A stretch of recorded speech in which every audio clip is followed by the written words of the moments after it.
Kaya ang mangyayari diyan, isang mixer at saka dalawang sound system ang nakakonekta. Kaya itong mixer na 'to, maliban sa main output, meron siyang tinatawag na sub-output.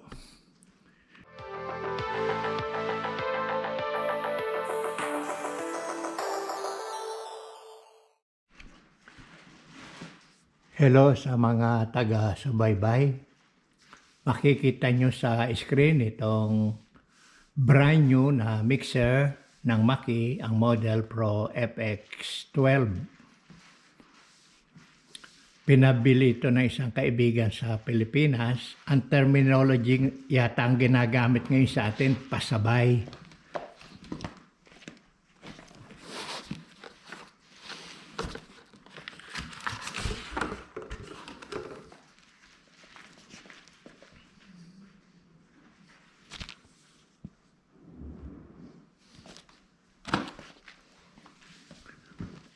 Ang gustong gawin nung nagpabili nito, i-separate niya yung vocal at saka music background.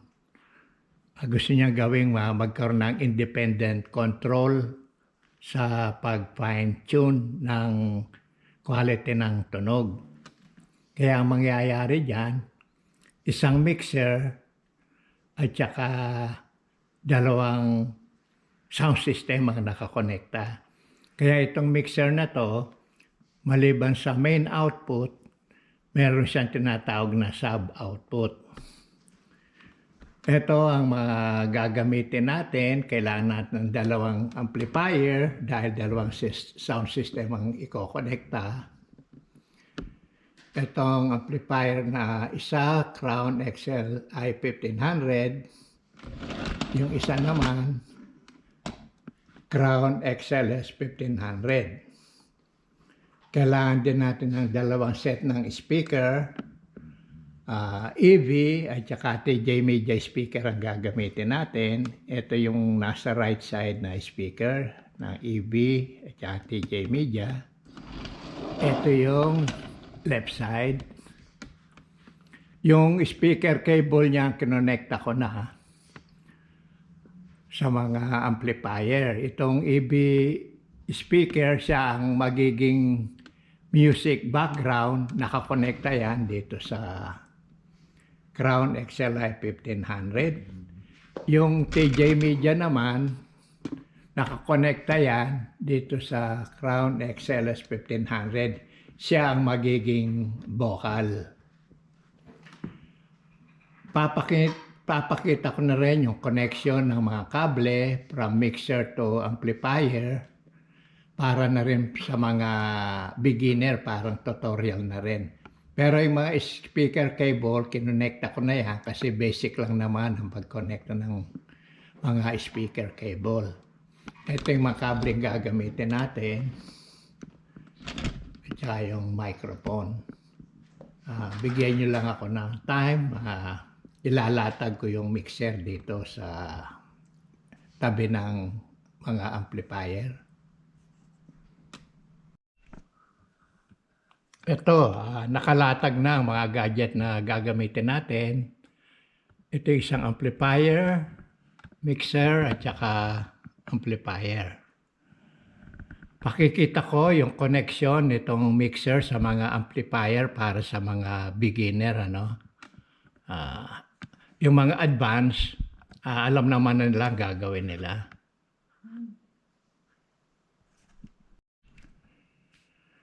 Since na sub-out at saka main out ang pag-aaralan natin ngayon, tingnan natin yung output jack ng main at saka sub-out. Itong main, dalawang set ang output niya. Nakalagay dito yun, main out. Isang set XLR siya, ito left at saka right. Meron din siyang phone jack, left and right. Ang gagamitin natin dito, phone jack, wala akong XLR eh. Itong sub out, ito yung phone jack din, itong left, itong right. Ang magiging volume control ng mga yan, itong main out, ito, yung sub out, ito. Iko-connecta na natin ngayon itong mga kable natin. Ang isa dito, phone jack to XLR. Ito kasing Crown XLI 1500, ang input niya, XLR lang tsaka RCA. Wala naman akong RCA. So ilalagay ko na to sa main output. Yung pula right, yung blue left. Itong pupunta sa Crown XL1 1500 dahil XLR siya eh. Yung sub out natin, pareho siyang phone plug.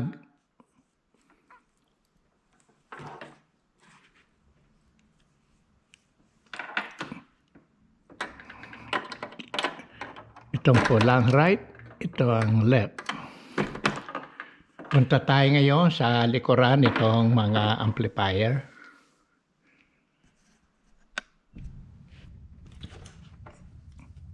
Ito na ang likod ng Crown XLS 1500. Ilagay natin itong left channel na input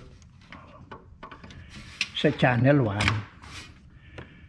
at saka yung right sa channel 2. Punta tayo dito sa isa amplifier.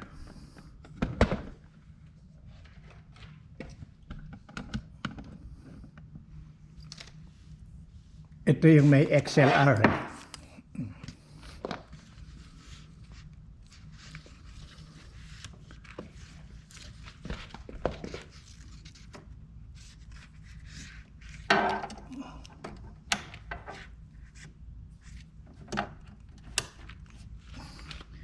Okay, nakaset na yung input ng mga amplifier. Tandaan nyo, yung kulay itim na amplifier, ang speaker dyan, yung EV speaker, yung silver na amplifier, TJ Media ang amplifier niya. Ay, amin ang speaker niya. Yung source natin ng music, manggagaling sa TV. Ito yun, mahabang kable ginamit ko para umabot dito sa mixer. Iko-connect ako dito sa anong channel ba pwedeng gamitin. 5 and 6.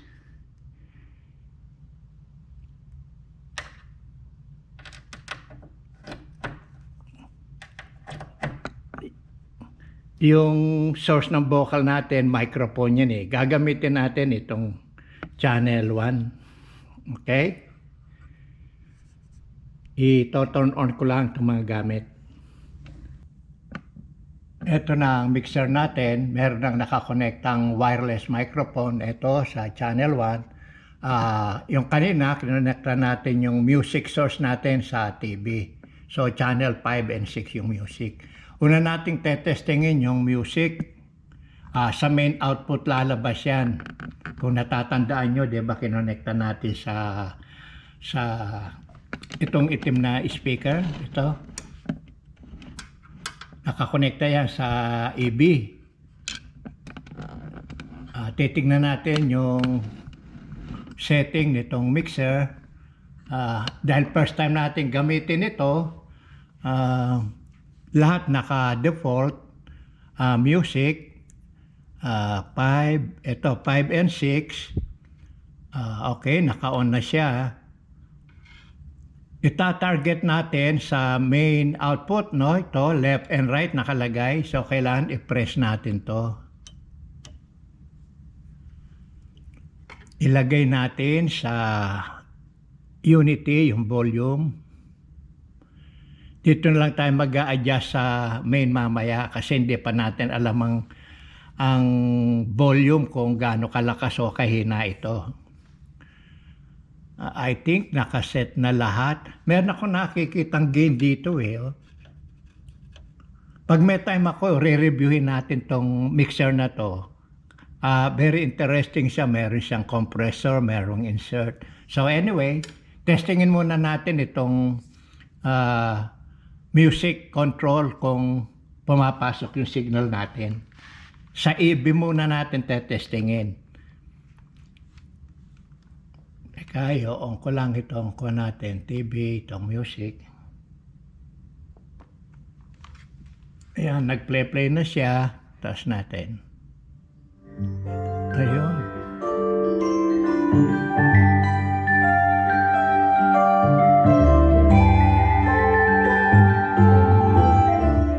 Mukhang maganda ang sensitivity nitong mixer na to.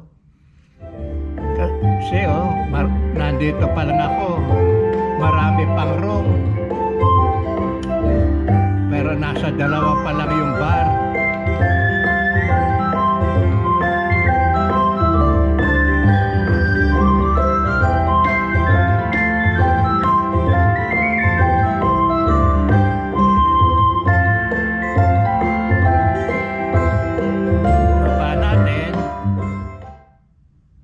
Testingin natin ngayon itong vocal. Teka ha. Yung gain niya nakababa pa actually. So magtitimpla tayo ng gain na rough testing na lang naman. Subukan na lang natin mamaya.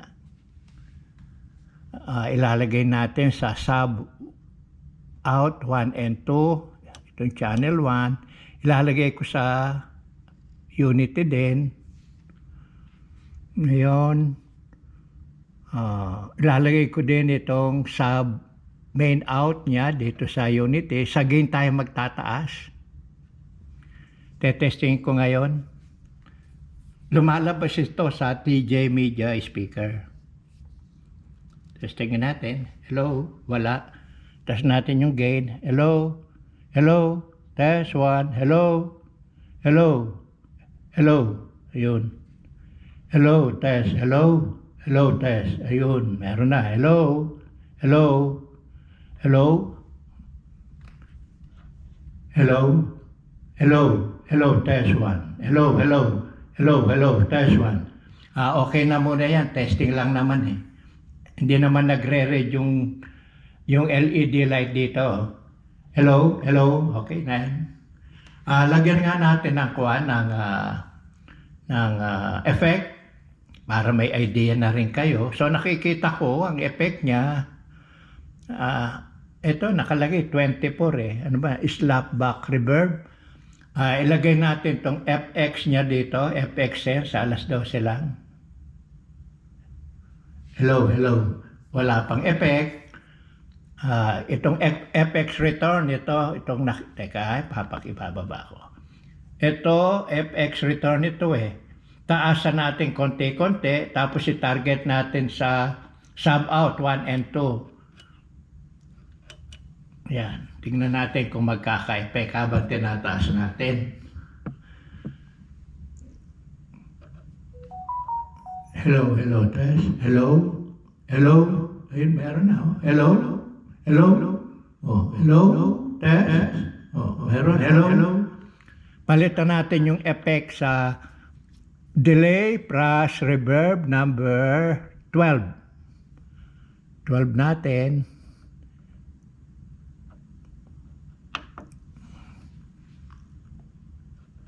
Hello, hello, test. Hello, hello.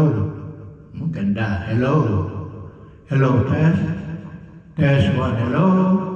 Hello, test. Hello. Okay, nagwo-work yung main out tsaka yung sub out. Okay? Ngayon, it doesn't mean na pagka nakakonekta sa main out, itong mga speaker tsaka amplifier, nakadedicate na lang doon. Ang ganda nitong mixer na to, pwede mo siyang i-divert yung sound nito. May mga button dito eh. Pagbaliktarin natin ngayon, yung music, i-target natin sa sub out. Okay, so itong channel 5 and 6, baba ko muna. Ilalagay natin sa sub out 1 and 2.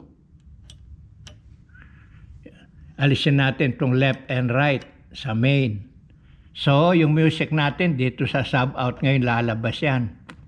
Patugtugin uli natin.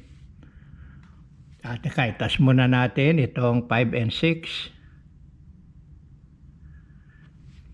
Dito tayo magtatas mamaya sa sub 1 and 2. Okay? Start natin yung music. Tumutugtog na eh. Ayun.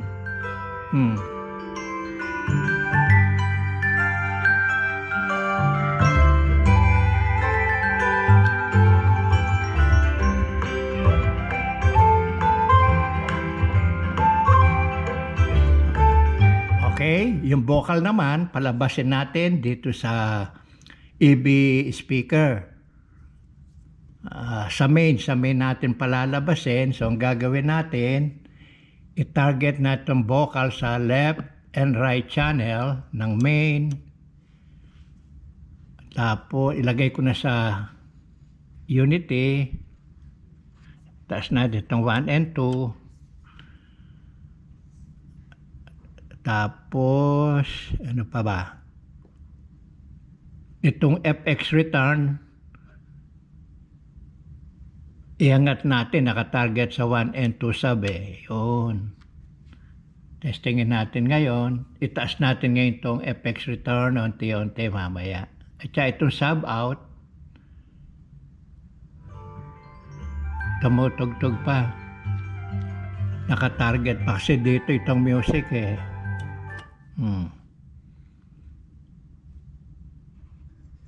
Left and right. Okay, testingin natin ngayon yung vocal.